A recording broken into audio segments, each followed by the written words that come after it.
So yadde ng'omugendo guno weeguli gugatta abantu bonna irrespective of political party gy'ovaamu oba olina ekibiina ky'obufuzi ky'ovaamu oba tolina ekibiina ky'obufuzi ky'ovaamu oba oli wa opposition oba oli wa ruling party. If you are for change in people power, you're welcome. So change rectifying out. Nara this year na wawaranga is for change. So it is. So it is. So my point is because that's why we still have political parties. Why should China ebibina byofuzinga webiri okwegatta ne bagamba nti people power oba nebina byofuzi bigezaako okwegatta bibere mu mugendo ogumu bitambulirewo mu ebina ideologies efanagana techi. It is not a crime. Bana abaikiriza anti dikire bwana kidandala kyakobi nti mwabana amateeka mu idagoge ayenga the invisible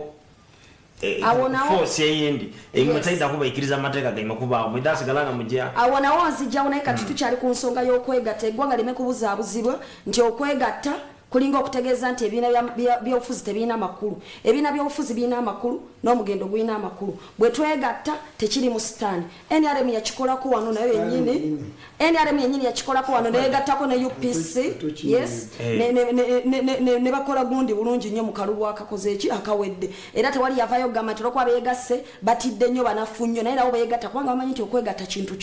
kikulu nga munatambuza eggwanga. So then issue endala then another issue gyegagala okwogera ekwata ku prime minister kyeyavuddeyo n'agamba nti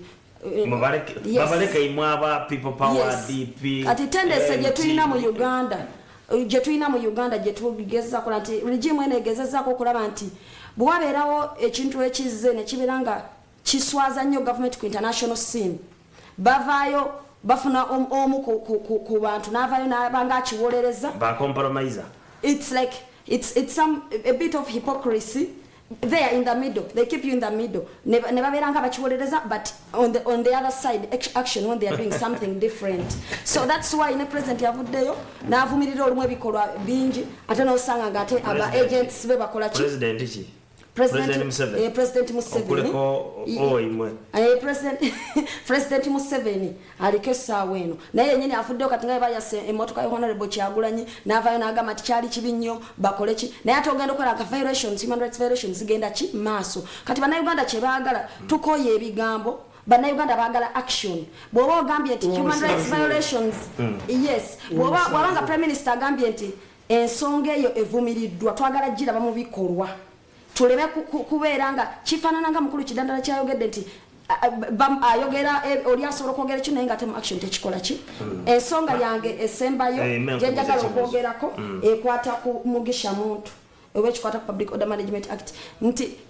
fine fena tetugaana teeka kubeerawo era fena twagala ensi entebenkevu era naffe mu people power twencouraging abantu buli lunaku okubeera nti bakuuma emirembe era twagala peaceful transition of power from peaceful transition of power from NRM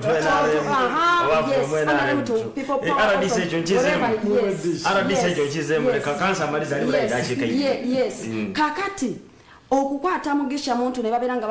bamuwa license liwe y'okugenda maaso tetukivumira naffe tukisanyukira kuba y'omu ku ba players abasobola okuba kyebagatta ku bugwanga naye kyetuba tugamba mu gavumenti yaffe oba regime eno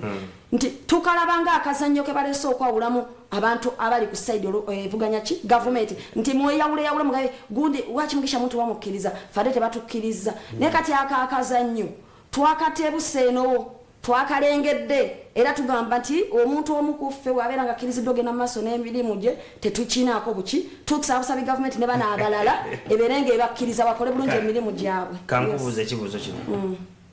kulula oba olingirira President Kaguta Museveni nga bw'alitambula like he was in Bunyoro Abanyoro bamwendoosinga for 2021 the other time yali mu Northern Uganda oba imaba mwami kidandala akobi yena mpipo power zida mutagana ekintu muli kitambuliza alla kutaimwe batesobweke